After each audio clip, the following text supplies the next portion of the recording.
Hello friends, ঝর্ণার শখের ছাদ বাগানে আপনাদেরকে স্বাগত। এখন আমি চন্দ্রমল্লিকার কাটিং তৈরি করে কিছুটা চারা তৈরি করব।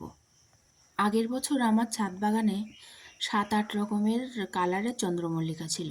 সেই চন্দ্রমল্লিকার গাছগুলো আমি একটা টবে সংগ্রহ করে রেখেছিলাম। সেখান থেকে কাটিং করে এখন আমি চারা তৈরি করব। আমি কিন্তু প্রতি বছর এইভাবেই চন্দ্রমল্লিকার চারা তৈরি করি।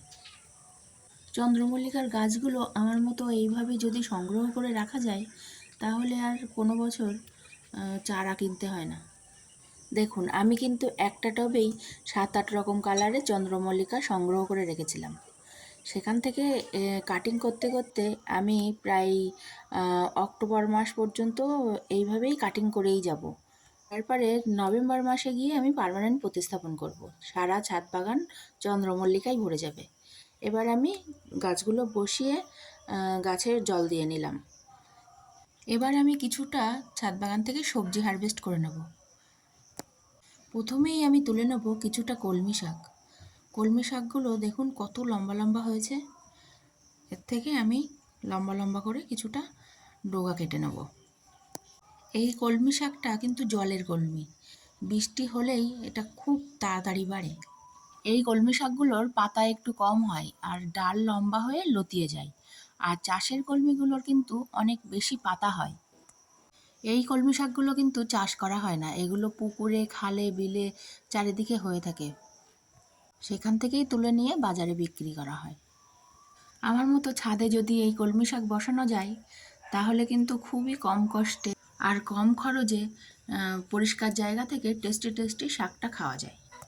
ছাদে এদেরকে বসিয়ে একটু জল দিয়ে বাঁচিয়ে রাখলেই হয়, কোনো খাবারও দেওয়া লাগে না। এবার আমি কিছুটা বরবটি তুলে নেব।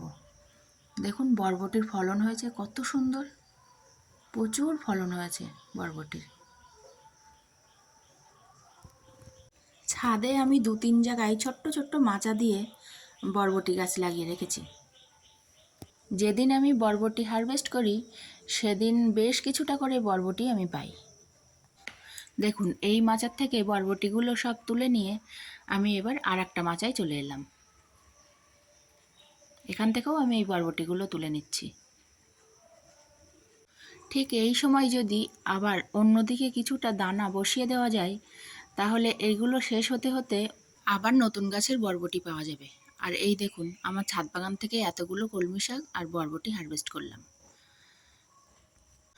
আর ছাদ বাগানে এই কাজগুলো করতে করতে সন্ধে নেমে আসছে, তাই আমি নিচে নামার আগে ছাদটাকে ভালো করে ঝাড় দিয়ে পরিষ্কার করে তাই আমি নিচে চলে যাব। যেখানে আমি সারা বিকাল থাকি সেই জায়গাটা তো একটু পরিষ্কার রাখতে হবে, তাই না? আমার এই ভিডিওটা যদি আপনাদের ভালো লাগে তাহলে লাইক, কমেন্ট, শেয়ার, সাবস্ক্রাইব করে আমার পাশে থাকবেন।